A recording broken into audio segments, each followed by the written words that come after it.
அப்ப விதியை வெல்ல வேண்டும் என்றால் ஒரு மனிதன் ஐயப்ப விரதத்தை குறைந்தது 30 நாள் 30லிருந்து 42 நாள் வரையும் பிரம்மச்சரியத்தை சரியாக கடைபிடித்து ஆடம்பரம் இல்லாத வாழ்க்கை, பாயில படுக்கப்படாது, தலையணை வைக்கப்படாது, இந்த உடம்புக்கு தேவையான சுகத்தை தேடினாலே அது கர்மா. இந்த பிரம்மச்சரியத்துல புரியுதுங்களா?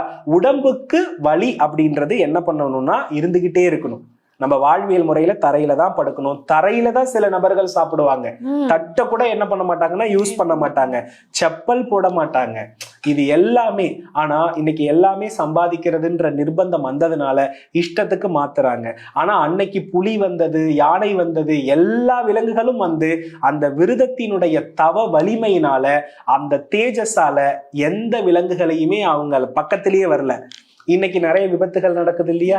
ஏன் நடக்குது அப்படின்னா விரதத்துல பாதிப்பு இருக்கிறதுனாலதான். இப்ப தவ யோகிகளை வந்து ஏன் வந்து விலங்குகள்